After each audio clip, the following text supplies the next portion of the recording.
Hello friends, आज मैं explain करने वाला हूँ कैट मूवमेंट मूवी को। इस कहानी के शुरुआत में हम देखते हैं पैटियंस नाम की लड़की को। यह लड़की बहुत ही बोरिंग होती है और इसका कोई भी दोस्त नहीं होता है, पर इसकी एक सच्ची दोस्त होती है जिसका नाम सैली होता है। फिर हम देखते हैं जॉर्ज को, जो एक नई क्रीम लॉन्च करने वाला है और वह पैटियंस का बॉस होता है, इसलिए वह पैटियंस को बुलाता है उससे बात करने के लिए। तभी पैटियंस जॉर्ज के पास जाती है और उसके पास वह पोस्टर लेकर जाती है जो जॉर्ज ने उसे बनाने के लिए दिया होता है, पर जॉर्ज को यह पसंद नहीं आता। पैटियंस से कहती है कि मैं फिर से बना दूंगी और जॉर्ज से कहता है तुम्हारे पास सिर्फ कल 3 बजे तक का टाइम है।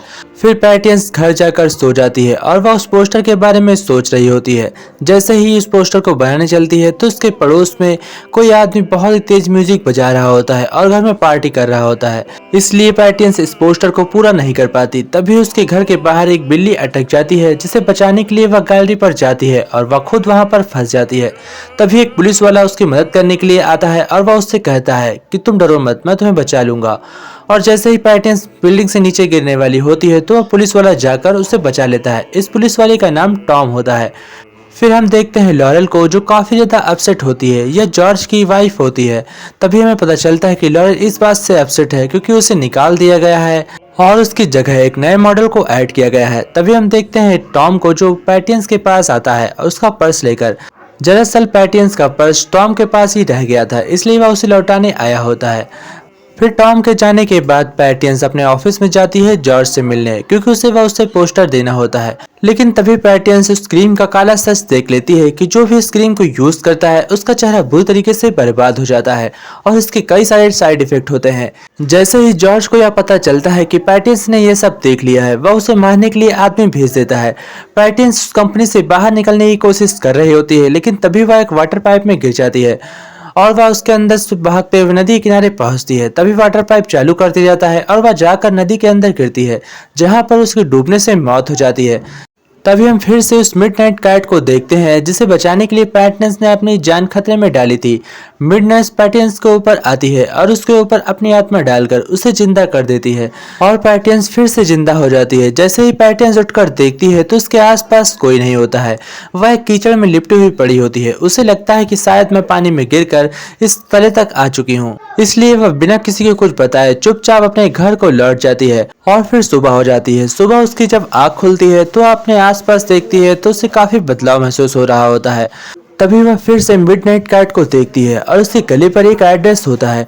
वह उस एड्रेस के पास जाती है जहां पर उसे एक लेडी दिखती है जिसका नाम ओफेलिया होता है। ओफेलिया पैटियंस से कहती है कि तुम्हें यहाँ पर क्यों आना हुआ। तभी पैटियंस उसे बताती है कि तुम्हारी कैट मेरे घर पर कई दिनों से रह रही है, इसलिए मैं उसे वापस करने आई हूँ। ओफेलिया उसका शुक्रिया अदा करती है और उसके बाद पैटियंस वहाँ से लौट जाती है। वह अपनी कंपनी लौट जाती है। तभी वहाँ पर जॉर्ज आता है और वह पैटियंस को उल्टा सीधा बोलता है, जिससे गुस्सा होकर पैटियंस जॉब को छोड़ देती है। और फिर वह सैली के साथ जब सामान सेट करने के लिए कहीं और जा रही होती है, तभी सैली रास्ते में बेहोश हो जाती है।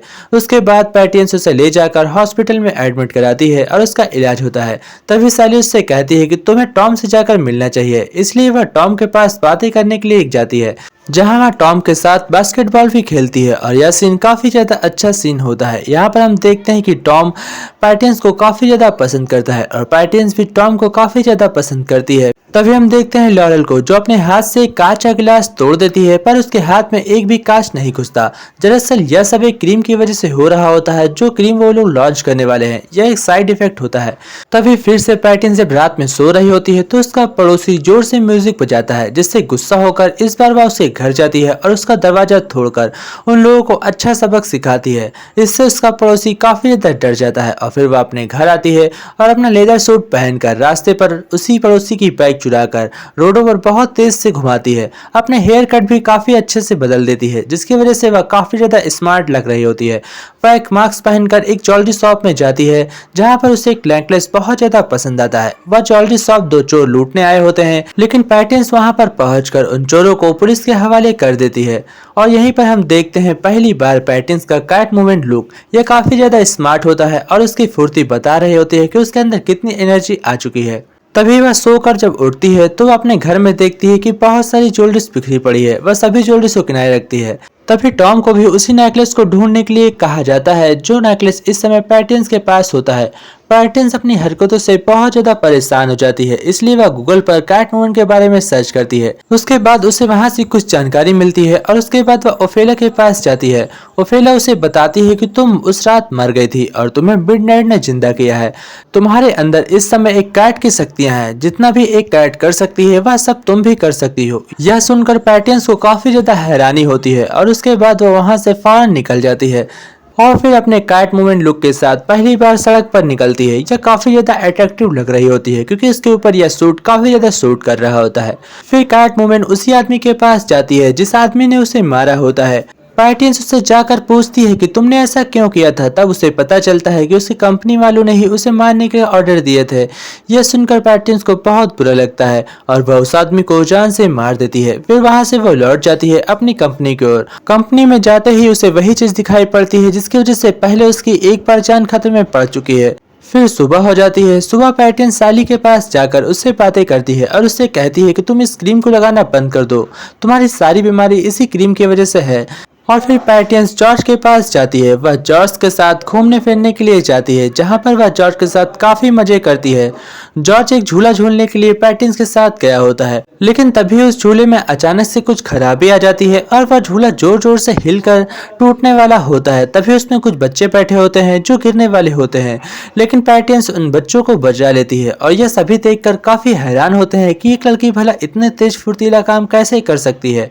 टॉम भी यह देखकर काफी खुश होता है और फिर टॉम उसके साथ घर पर लौट आता है। फिर रात में कैटवुमन लॉरेल के घर जाती है और वह उसे उस क्रीम के बारे में बताती है। लॉरेल कहती है कि मुझे इसके बारे में कुछ नहीं पता, मैं तुम्हारी मदद करूंगी तुम्हारा बदला लेने में और तुम जॉर्ज को आसानी से मार देना। यह सुनकर कैट कहती है कि ठीक है, लेकिन लॉरेल कैटवुमन से पूछती है कि मैं तुम्हें कांटेक्ट कैसे कर सकती हूँ। कैटवुमन कहती है कि मेरे पास कोई फोन नहीं है और वह उसके बाद जॉर्ज को मारने के लिए जाती है क्योंकि जॉर्ज ने ही उसे मारा होता है। वह जॉर्ज को मारने ही वाले होती है कि तभी वहां पर कुछ ऑफिसर्स आ जाते हैं, उसमें टॉम भी होता है। वह टॉम से प्यार करती थी इसलिए वह जॉर्ज को छोड़कर वहां से भाग रही होती है, लेकिन टॉम उसे पकड़ लेता है। फिर टॉम और कैटवुमन के बीच लड़ाई होती है, लेकिन कैटवुमन ने जो मास्क पहना होता है उसके अंदर से उसे पहचाना नहीं जा सकता था, इसलिए वह वहां से बचकर आसानी से निकल जाती है। दूसरे दिन सुबह हम देखते हैं कि वह टॉम के साथ डेट पर जाना चाहती है और उसके लिए वह रेडी अच्छे से होती है। फिर वह टॉम के साथ डेट पर जाती है जहां पर वह बहुत सारा खाना खाती है। फिर टॉम के साथ एक राइड पर निकलती है और काफी वो दोनों मजे करते हैं। रात में एक सीन आता है जहां पर हम देखते हैं कि टॉम को पैटियंस के घर पर एक कैटवुमन का नाखून मिलता है, जिसे पाने के बाद टॉम समझ जाता है कि पैटियंस एक कैटवुमन है। वह उसे लेकर सीधा फॉरेंसिक लैब जाता है और वहां पर उसकी जांच करवाता है, जहां पर उसे पता चलता है कि पैटियंस एक कैटवुमन है।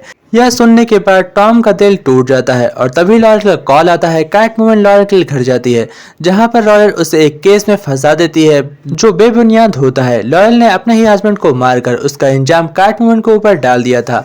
तभी टॉम पैटियंस को अरेस्ट कर लेता है और वह उससे कहता है कि तुमने ऐसा क्यों किया। पैटियंस उससे बार बार कहती है कि मैंने ऐसा नहीं किया, लेकिन टॉम को उसकी बातों पर भरोसा नहीं हो रहा होता है। तभी उसके पास मिडनाइट आती है और वह पैटियंस मिडनाइट को देखकर सेम मिडनाइट की तरह जेल के सलाखों के बीच से अपने आप को पतला कर कर निकल जाती है और उसे ताला खोलने की कोई जरूरत नहीं पड़ती है। वह रोड पर छलांग लगाती है और उसके बाद वहां से एक कार छिना कर सीधा उसी ऑफिस में निकल पड़ती है जहां पर वह क्रीम की लॉन्चिंग होने वाली थी।